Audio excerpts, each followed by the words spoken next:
Hey everybody, how's it going? Misty, Derek, Jimmy, Ben, Dorothy, Susan, good to see y'all.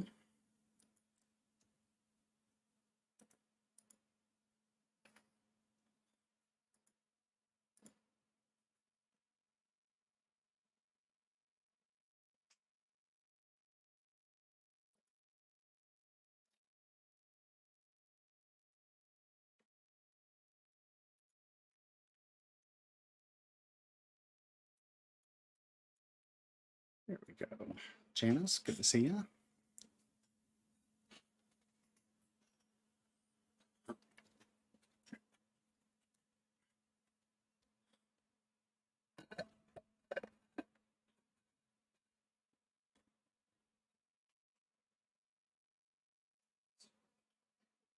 What?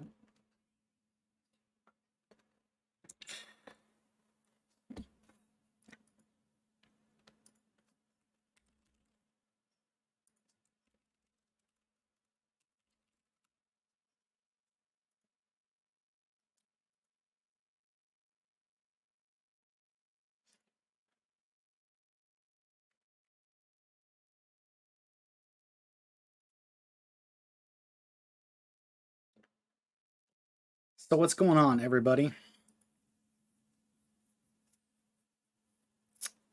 Ben says he's feeling a little better, still has a cough. Jeff and Jill are with us. Good to see you.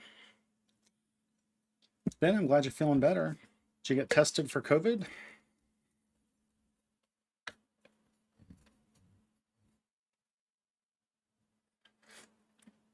Speaking of which, I have not spoken to my daughter today. She has COVID, but she was feeling better yesterday finally, so hopefully she's on the mend.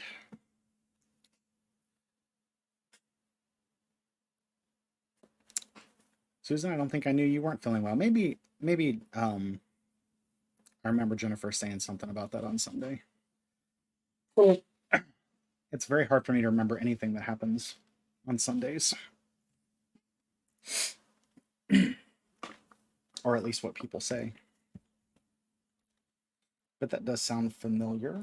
Glad you're feeling better. Looking for an allergy pill. There we go. Man, I'm hot. Are you hot? I'm like sweating.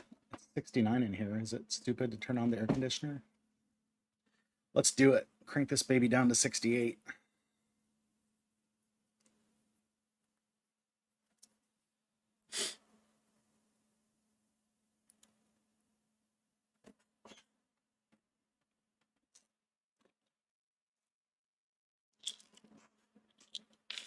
My jaw is super tight too.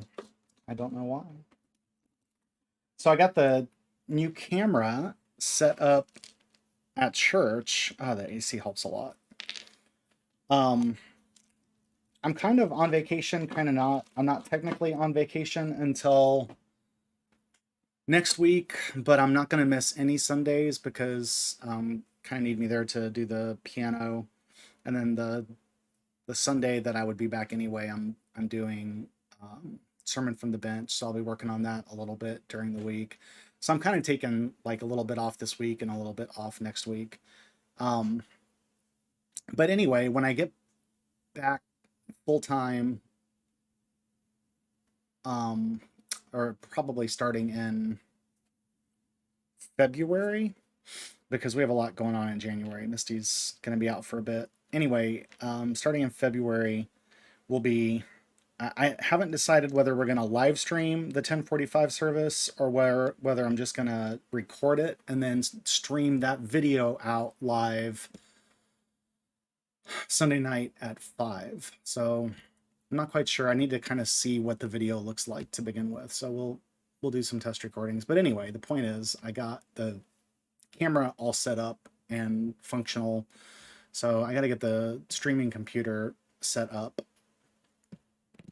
But we're very close to being able to stream live at church. So should be pretty cool.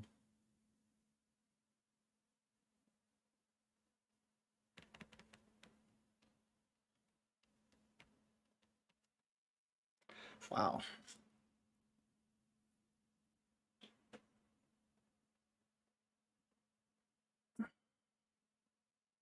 Sorry, guys.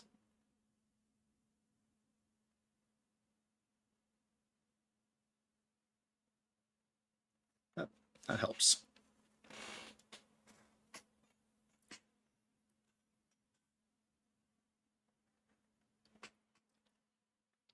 I'm torn between... I don't know. I'm just torn. It's probably best to... I really don't know. I haven't decided yet. I may take the video of the service and edit it, and then still kind of host the 5 p.m. Part of the main issue, not the main issue, but one of the issues is that there's usually only 2 or 3 people on at 5 p.m. who weren't already in church, and only 2 or 3 of those. It's not a very popular time. Whereas Tuesday evening used to be wildly popular, and it's kind of dwindled down. So maybe we've lingered in Genesis for too long and people got bored. Maybe we should move to Song of Solomon or something like that and spice it up a little bit and come back to Genesis. But we are going to get through... We have a lot to get through with Jacob and Esau and the blessing.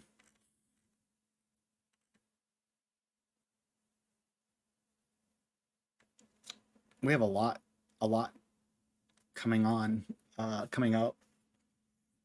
You know, we're seeing this division between Jacob and Esau, which is a mirror kind of the...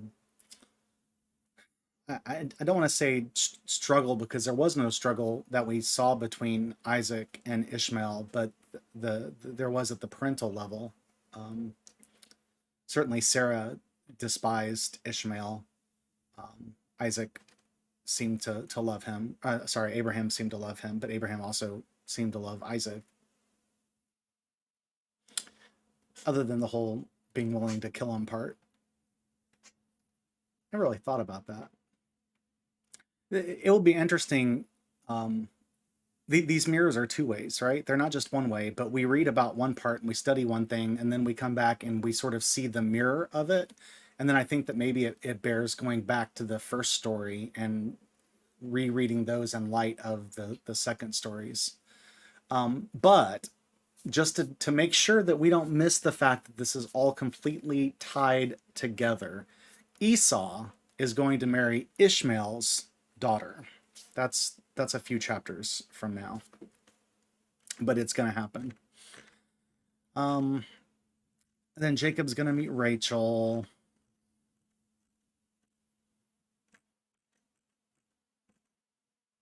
And then Jacob marries Laban's daughters, plural, Leah and Rachel, if you know your Bible trivia, your Bible stories. That's going to go well. No conflict will come of Jacob marrying sisters. That's going to be fine. Just looking at headings going through.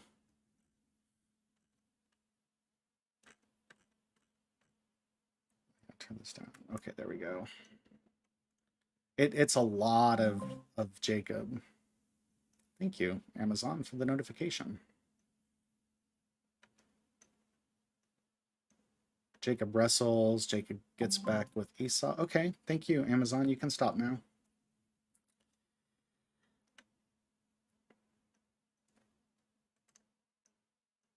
I'm still looking away. Isaac dies, and then there's Esau's descendants.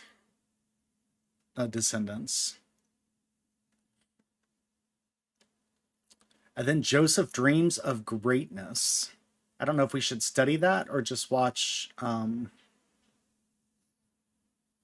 Joseph in the Technicolor Dreamcoat.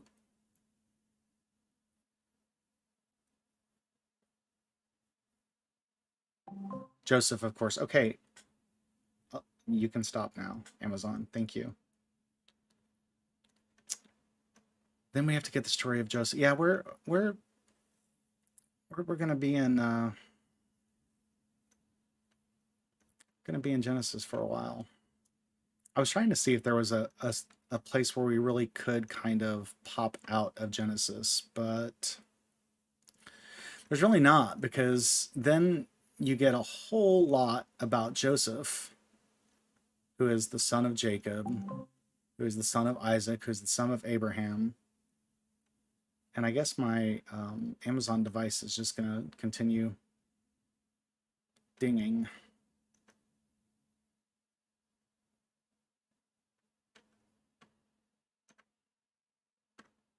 Joseph forgives his brothers. Yeah, I mean, it ends with Joseph, so I don't know what to tell y'all.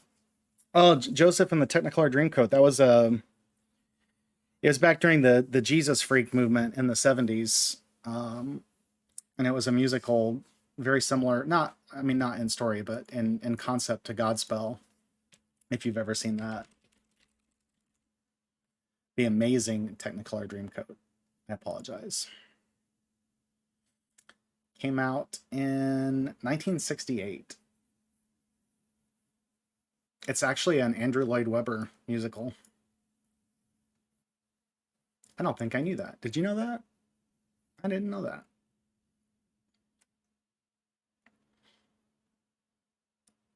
Maybe we'll do that, actually. When we come up with Joseph, maybe we'll have a movie night at the church, because I think they did a movie of this in the late 90s, feels like. Let's see. IMDb, Joseph and the Amazing Technicolor Dreamcoat.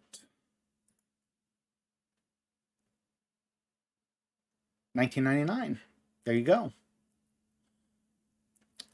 So maybe we will... oh, it's Donny Osmond as Joseph. Outstanding. Okay, that's the plan, ladies and gentlemen.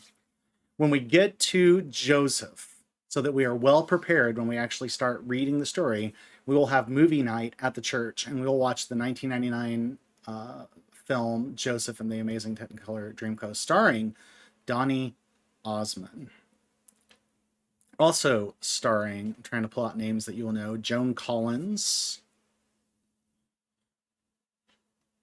You might know some of these other names, but I do not. Those are the two that I recognize. Anyway, does that sound good? All right.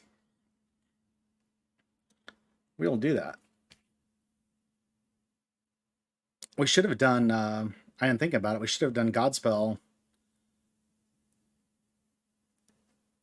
when we did the Sermon on the Mount, because that's mostly what Godspell is. I'm trying to think. Victor Garba plays Jesus slash... who's the other character? I was in Godspell in community theater. Movie came out in 1973, just like I did. Victor Garba played, it just says Jesus, but he had another, Stephen. Anyway, it's hard to explain. It's one of the first things he did. Oh, Ben, I don't know, buddy. It's a long ways away. We've got to get all the way through Jacob and Esau before we get to Joseph. I dare say it's weeks away. But as far as what day of the week goes, what were we doing? When were we doing movie night? Was it Saturday night? Probably Saturday night. Yeah, Jesus Christ Superstar. Yep. The big three. No, not next month, Ben. Not even close. Unless I can figure out how to speed up.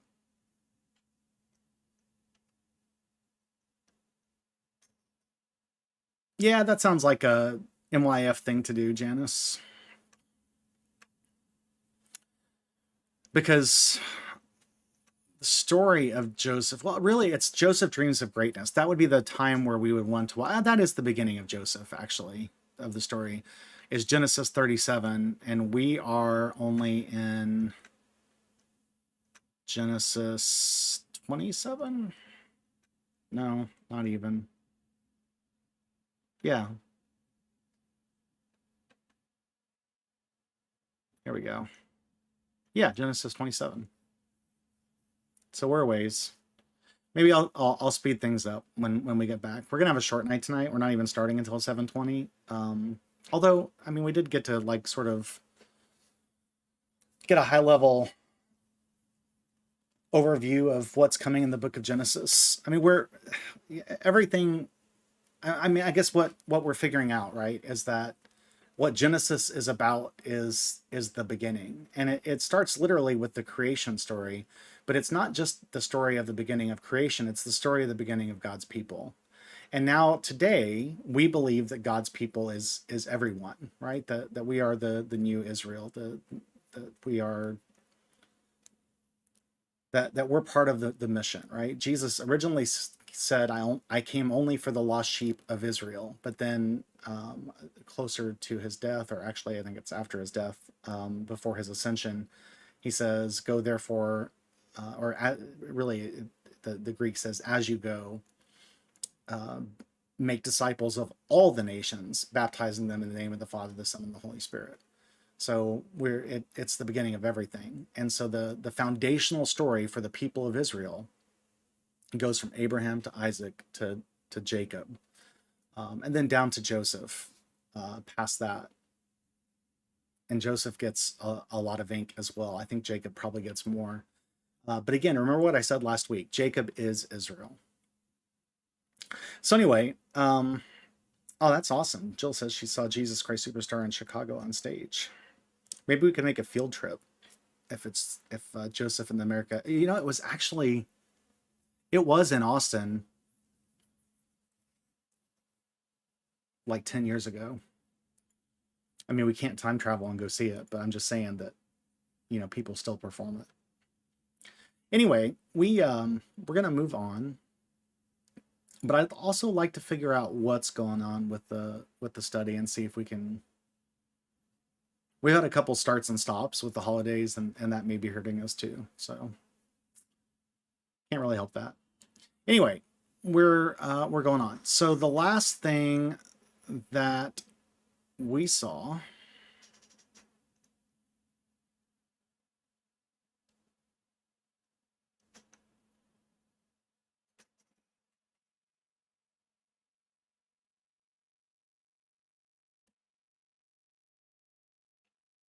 Okay, we're actually in Genesis 25. My apologies, and we'll do Genesis 26 2 weeks from tonight when we start, and I'll see if I can. I'll see if we can speed some things up. Maybe we've dug deep enough that now we don't need to dig that deep. And what I'll do instead is skate on the surface a little bit, diving down when we need to.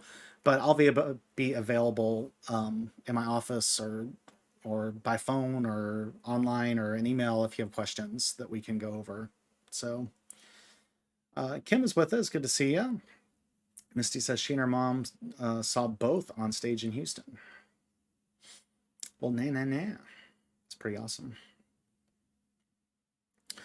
All right, so what happened last is that we had the birth of Jacob and Esau, and Jacob was literally on the heel of, and by literally, I mean what literally is supposed to mean, which is it really happened. He was grabbing the heel of Esau. So Esau was born first, and then Jacob came out. But before that, they were fighting in Rebecca's womb so much that she wanted to die. And so she went to God and prayed to God. And this is important to understand. Abraham prayed. Abraham had a lot of faith.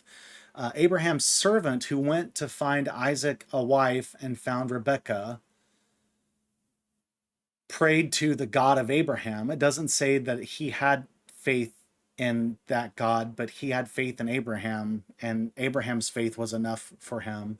And now Rebecca, who has been brought into this family, has that same faith. Of course, that was part of why Isaac wanted to get a woman from his own area that would have similar beliefs. But they're all showing faith in God by praying to God. So that is how we show faith in God. We pray to God. If we have no faith in God, then we don't pray. And if we don't pray, we're not really demonstrating any faith. We have to ask God for things that we want. We don't get everything that we ask for, but but we have to ask, and that's demonstration of faith that we believe that God cares about us enough to change the course of things from time to time to grant us our wishes, I guess. Wishes probably isn't the right word, but every prayer certainly isn't answered, but the two, prayer and faith, are linked together. So the other really interesting thing that I didn't really catch on my own, but as I was reading through one of the commentaries that I use, is going back to this oracle that is what the commentator refers to, but it's the answer that Rebecca gets when she prays to God about this disruption that she has in her womb. And the Lord said to her, 2 nations are in your womb, and 2 peoples born of you shall be divided. The one shall be stronger than the other, the elder shall serve the younger. And then what happens is we see is that Rebecca is going to get in and sort of manipulate the situation sometimes. She will be part of this driving force. She will help drive a wedge between Jacob and Esau. And she loves Jacob, and Isaac loves Esau. Isaac loves Esau because he's a man of the land and he can go out and get good meat and bring it back, and that's important to Isaac. Rebecca seems to appreciate the intellect of Jacob more. But the question that the commentator brought up is, does this divide stem from Rebecca's foreknowledge of the fact that they would be divided? Is she manipulating her sons in such a way that it makes the oracle come true, the prophecy of the oracle? Because, and the thing that I have often tried to relay in my messages when the issue of free will comes up, is that we have free will. And so God ultimately will always accomplish what God wants to accomplish, but it doesn't necessarily have to be through the first person God comes to. The example that I've used before is that Mary could have said no to God. She could have said, no, I don't want to do this. And God would have found somebody else to conceive and bear a son and name him Jesus. And the only person whose life would have been radically changed because of that is Mary. And of course, whoever her replacement was. But Mary's the one who would have lost out. The will of God would have ultimately happened. And so just because this prophecy comes and says that your children will become nations that will be divided, doesn't mean that it doesn't mean that it has to be so. Because if it has to be so, then we don't have free will. So it's just an interesting question. It's a chicken or egg kind of thing. And so we might want to keep a finger on that concept as we read through what happens specifically between Jacob and Esau, as this wedge that begins in this little passage that we're going to look at today separates them further and further as time goes on, and the nations truly do divide. Terry, good evening. Good to see you. So when it was time to give birth, there were twins in her womb. We knew this already. The first came out red, his body like a hairy mantle, so they named him Esau. And we just think that Esau means hairy because the scripture literally says he was hairy, so they named him Esau. That's like saying he was hairy, so they named him Harry, right? They're two different words. They're not spelled the same. One does not mean the other, but it's a play on words, and that kind of thing happens all the time in the Old Testament especially, and then also really just scripture, because the New Testament is the story of the same people, so they kind of do the same thing. Afterwards, his brother came out with his hand gripping Esau's heel, so he was named Jacob. And so since he was grabbing the heel, they think Jacob must mean he grabs by the heel. But again, it's not like it meant that before. They're using the scripture here to figure that out. Isaac's 60, Rebecca's 40 when this happens. And when the boys grew up, Esau was a skillful hunter, a man of the field, while Jacob was a quiet man living in tents. And the implication here is more than that. It's that Jacob is, and in fact, as we'll see later, Jacob's smart, kind of scheming a little bit. um, he uses hospitality in a way to get what he wants. And this is interesting. When we get to this part, the commentator says this stands in stark opposition to Abraham and Lot. But I disagree. I think that Abraham and Lot also used hospitality to get what they wanted, and not because they were genuinely hospitable. I think I shared that opinion very clearly with you as we discussed those characters, which, if I'm right, and as my Old Testament professor said, in my humble and accurate opinion, I am, then this story just mirrors the stories that we've heard before. And that's the theme, right? That's the theme of Genesis, is that everything is a mirror. Everything that has happened before and will happen again. So Isaac loved Esau because he was fond of game. That's a good reason to love your kid, because, he hunts and you love meat. And I made a joke about Jacob being a vegan, and then I said, well, that's not true because he made some stew. But it turns out the stew that he made probably didn't have meat in it, so maybe he was a vegan. We don't know yet. So here's the part that we're going to talk about today, and I think this was a good opportunity, kind of look forward at what we're coming to and look backwards at where we've come, and we really are kind of right in the middle of it right now. So just some random time, when Jacob was cooking a stew, Esau came in from the field and he was famished. Esau said to Jacob, "Let me eat some of that red stuff, for I am famished." Therefore, he was called Edom. Okay, so Edom means red, and that seems to be something that they did know. And Edom becomes a place, and of course, it makes sense that Esau is going to be the founder of this, not just place but nation, of the Edomites. So more play on words, right? Give me that red stuff, for I'm famished. And he loved red stuff so much that they just called him Red. So he had hairy arms, and they called him Hairy, and he loved red stuff, so they called him Red. Not very creative nicknames. Jacob said, "First, sell me your birthright." It's just so blunt. It's just so right there. It's like it almost seems like lazy writing. Like the author just couldn't be bothered to tell stories that led up to this, right? We get straight from them being born and them being kind of different people. I mean, that happens. We have twins, and they're very different. They're different people. Twins are not the same, especially when they're not identical. And I mean, that's dumb. They're not the same when they are identical. The differences are even more apparent when they're not identical. And Esau and Jacob are clearly not identical based on the descriptions of the two. So they're very different people. That's not surprising. We go straight from that to this story about Jacob making some food and Esau coming in, and for one thing, having to ask, like how distant is this family already that Esau can't just come in and eat what is being cooked, right? I mean, if Esau was the one who went out and hunted for food and came back and the family cooked that food, then it stands to reason that he had the right to have some of that food. That would just be a natural kind of division of labor in a family unit.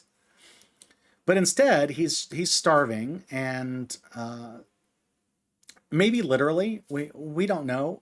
It seems unlikely. The commentator suggests that it's possible that he was being literal when he says, "I'm about to die." I probably not true. I don't know how long he was out. I don't know how Jacob could have perfectly timed, because this does seem pretty planned. I don't know how Jacob could have perfectly planned this if Esau had been out for however long it takes a grown man to starve. I'm pretty sure I could go 6 to 8 months, even if Esau had a very low body fat. I suspect he could go a couple weeks and be perfectly fine. So I really don't think that this is a literal "I'm about to die," and I think that's important, that it's not literal.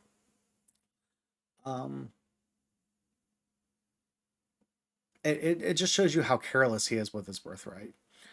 So Jacob says, "Sell me your birthright. I want your birthright." Well, what is the birthright? Well, the birthright is it encompasses a few things. One is future leadership of the family, and the other is a double portion. So I, it seems like every time I've studied this and read about it, it's been in the context of there being two children. The other place that's very common where this is discussed is in the story of the prodigal son. It's again, it's not brought, it's not, it doesn't give you the definition of what it is, but it's pertinent to the story. The same here. So basically, if the oldest child, the child with the birthright, gets a double portion, then for two heirs, you would divide your estate into threes and give 2/3 to one child and 1/3 to the other. So it makes a pretty significant difference. If you have 12 kids, then you would divide it into 13 segments, and the oldest would get 2 shares and everybody else would get 1, and it wouldn't be, that significant. But it's very significant in this case. So it's not only, and remember, Isaac is rich, right? He inherited all of his father's wealth. He's very wealthy, which means Jacob and Esau are poised to be very wealthy. So Esau doesn't really seem to care. What does he need with things, right? He knows how to go out and hunt. He likes to camp out. He doesn't want to be weighed down by accoutrement, and I think that's a word.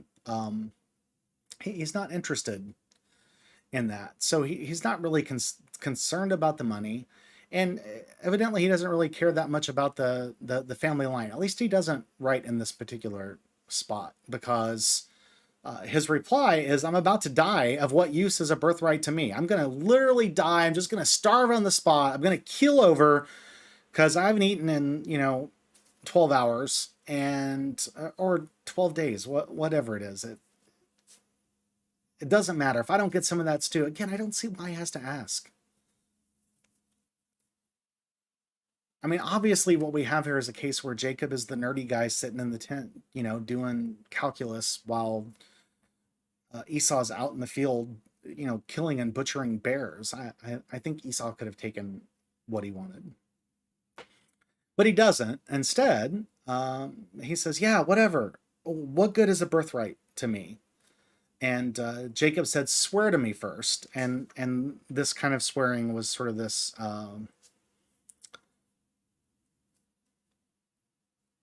I can't think of the word, inviolable, never able to be broken oath. So he swore to him and sold his birthright to Jacob. And I think this word is really interesting. I don't quite understand why it's important that the word is sold, but it will be used again and again. It seems more like he traded it, but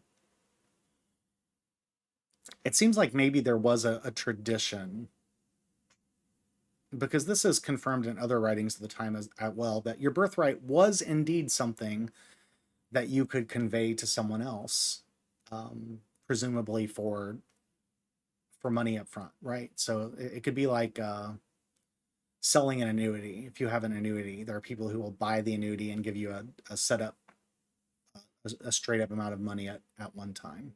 It's that kind of thing. So he swore to him, and he sold his birthright to Jacob. Then Jacob gave Esau bread and lentil stew. He didn't even get meat. He just got bread and lentils. And he ate and he drank and rose and went his way. Thus Esau despised his birthright. And that's a little difficult to understand exactly what the author means by that. And we're going to have to kind of move ahead again in a couple of weeks and see what Esau thinks about his birthright, what he tries to do to get it back, what he thinks about how Jacob went about getting it, taking advantage of him when he was weak, that sort of thing. But did he despise his birthright? Like, it almost seems like he never wanted it, and so he was willing to give it away for something trivial. That you could infer that from the phrase Esau despised his birthright. Either that, or maybe it's a sour grapes kind of thing. Well, I didn't want it anyway. It was stupid. I don't need it. I can go out and hunt and do whatever. So, he didn't really trick me. I tricked him because I got my meal. It's unclear at this point what exactly is meant by Esau despised his birthright. Whether he despised it first and that's why he was willing to give it, or whether because he gave it, he came to despise it. I think it's probably more the second. I think it's one of those things where he didn't really think about it at the time, and later he regretted it. So there's a lesson in that, but it's a lesson that we all know far too well. Don't ever go to the grocery store hungry, right? But metaphorically translate that, transfer it to other lessons in life. Don't make rash decisions, right? Yeah. So I wanted to read just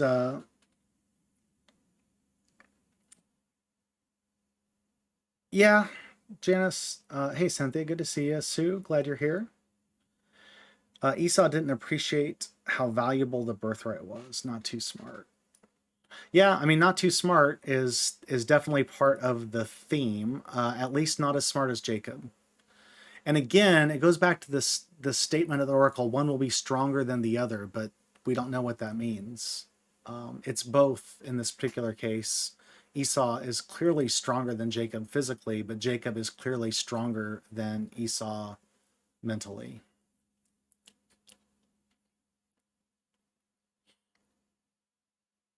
But also, I mean, maybe he doesn't need the birthright. Maybe he doesn't have the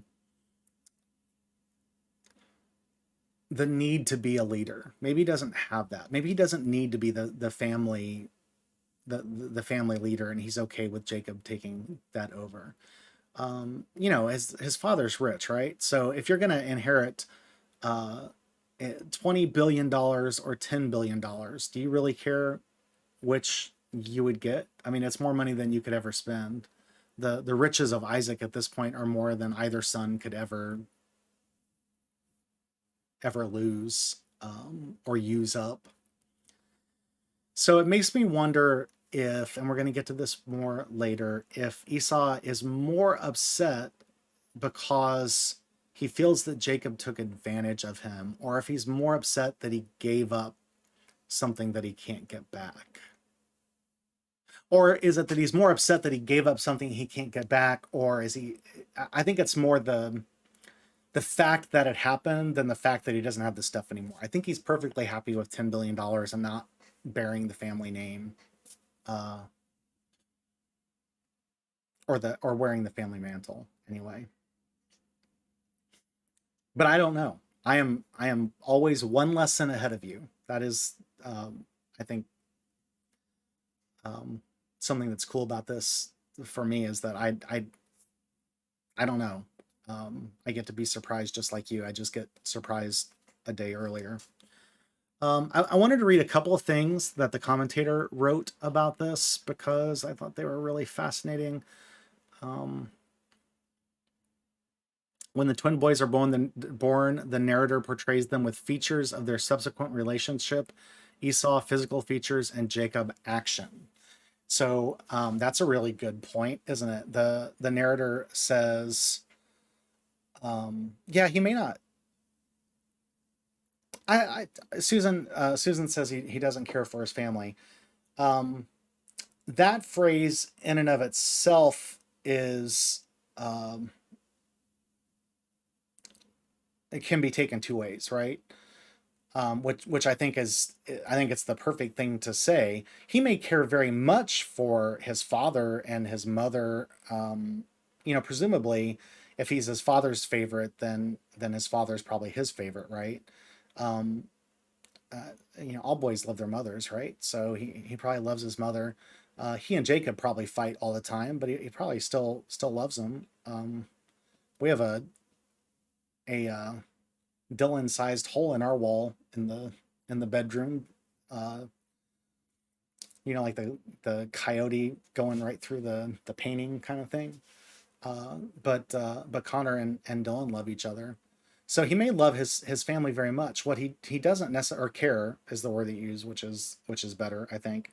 He may care for his family very much. He just doesn't care about the future. Evidently, I mean, that's what right now, based on the facts that we have in front of us, we can infer that he doesn't care about the future generations, right? And that's all anybody's cared about, right? That's why Sarah is bitter and upset about being barren, is because there's no future. Rebecca is barren, not barren necessarily, not well barren, but not necessarily infertile. We don't know, but she's past the age where she thinks that she should have kids. She's been with Isaac for 20 years and they don't have kids yet, so and they're concerned about the future. And what's funny is they're so concerned about the future, and that's the one thing that God has promised them, is that they would have a future, that not only would they have a future, but that their children, their descendants would be more numerous than the stars in the sky and the grains of sand on earth. So the one thing that God promised them is the one thing that they don't think they're going to have. And so then it is interesting that when you get to Esau, don't forget, he too will become a nation, right? And his nation is gonna sort of continue this line of Ishmael. Interestingly, I said we were done with Ishmael and that the Christianity doesn't really talk about him anymore. I said that. It's been a long time since I've read through the entirety of Genesis, and as I said, I'm only one study ahead of you all. But again, I saw tonight as I was going through the headings that Esau is going to marry Ishmael's daughter. So that line actually is going to come back. It won't be Ishmael, but it's going to be his family, his future. So that is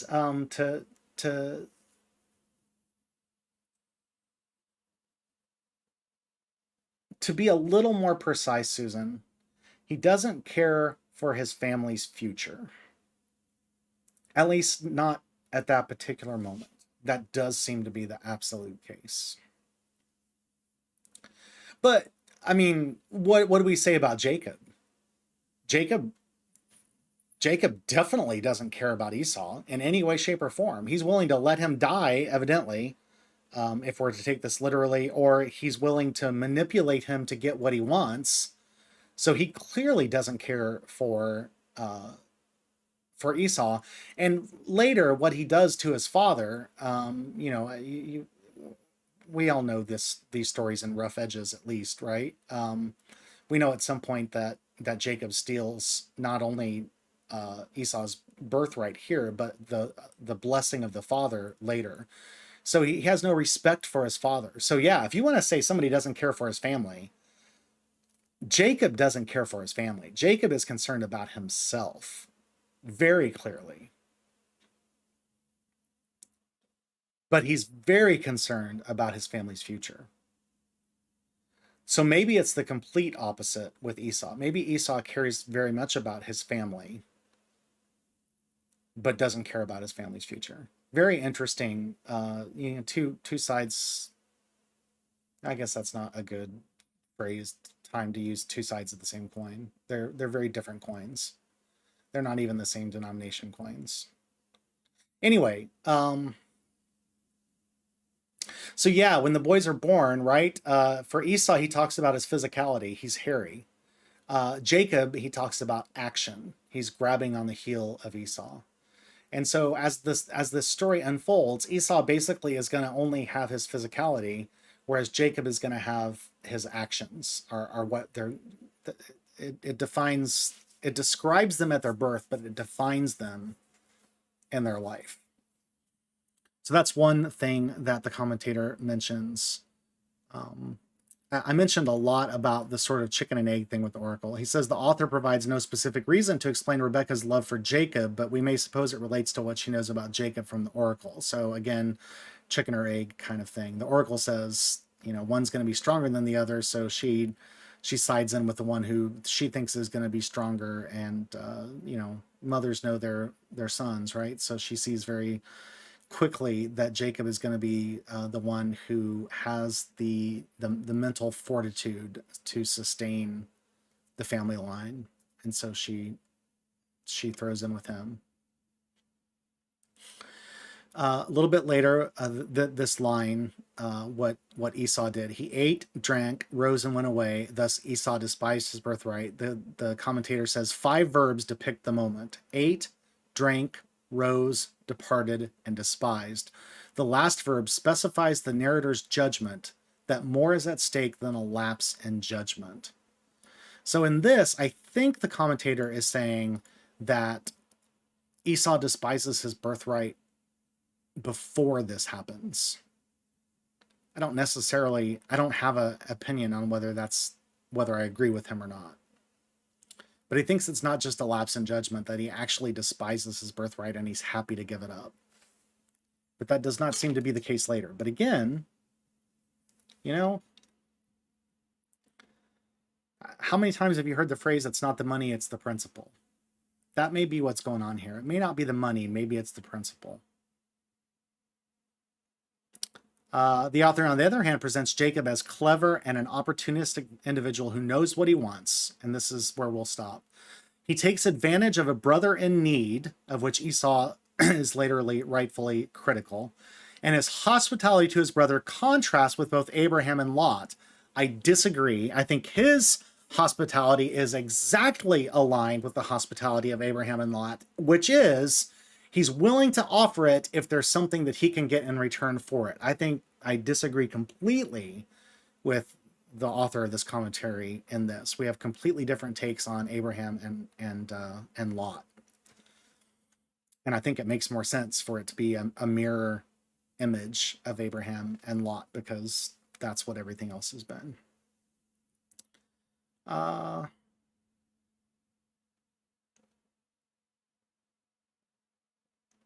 One final line from the narrator.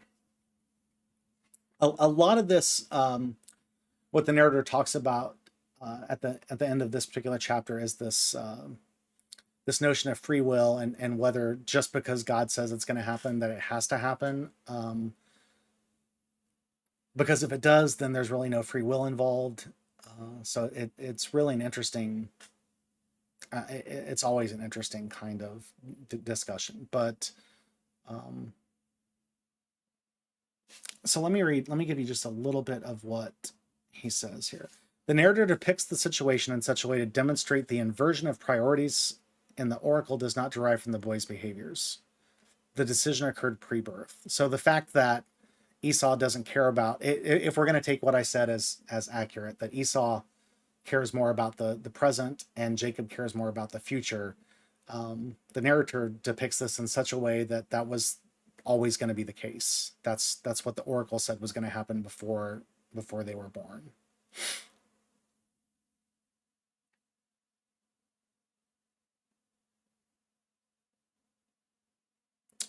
Both are guilty of violating basic family relationships, and any effort to excuse either one cuts against the grain of the text. And we said, I think we really got into this as well. Susan helped us flesh this out when she said that Esau didn't care for his family, and as we dug into it, we found out that Jacob doesn't really seem to care for his family either, or rather they both care, but in very different, diverging ways. Jacob takes egregious advantage of another person in need and sets the stage for major family conflict. And remember, Jacob is Israel. Esau comes off as the dullard, careless with family interests and despising of the birthright. We do not know why God would choose either one to carry out his purposes. From another angle, inasmuch as God typically chooses weak instruments, then both Esau and Jacob would qualify. So again, if one is stronger than the other, you could also say one is weaker than the other. So if Jacob is stronger mentally and Esau is stronger physically, then you can rightfully say that Esau is weaker mentally and Jacob is weaker physically. So God is using the weak, as God always does, it seems, to accomplish God's will. But he's using both. He's not using just one or the other.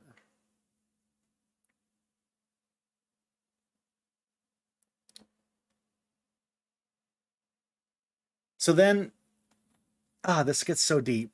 I kind of want to just seal it up and not go any deeper, because it gets pretty complex. It's just this tug and pull, this chicken and the egg, this notion of free will. Are Jacob and Esau the way they are because God prophesied to their mother that they would be this way, and so either inadvertently or intentionally, she raised them in such a way that they became the very people that God prophesied they would be. That's the kind of cool thing to think about as we move forward with this. Okay? You guys still like it? I mean, you're still here, so I'm assuming that you still like it. Ben says a birthright for a bowl of soup. Yep. Pretty cheap.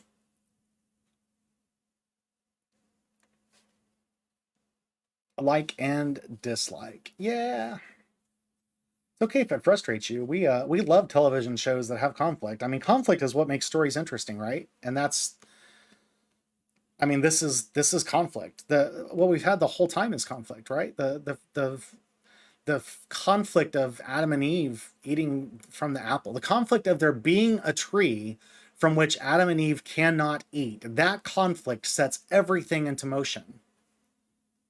Abraham is wrapped in conflict, right? It's just all conflict. Conflict is what drives the story, and this story is driving.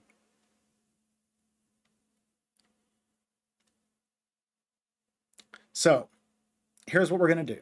We're taking next week off, and then we're going to come back, and we're not going to take any more weeks off. And I'm going to start doing a little bit more, maybe try to get through an entire chapter at a time, at least when chapters are correctly divided. Often they're not. But at least one major portion of the story at a time. And we'll maybe not go quite so deep, but get through enough. And then if you have questions, just ask me. That is what I'm here for. I'm here to be a resource for you. So I don't ever get interesting phone calls. I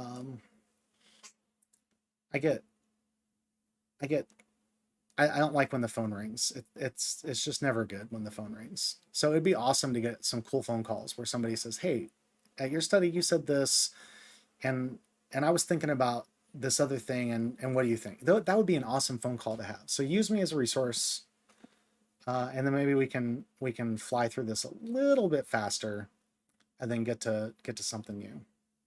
All right. All right, everybody. Thanks for being with us tonight. I told you it'd be an early night. We're getting out of here at 7:55. Always true to my word. I'll be in touch. I'm not going anywhere.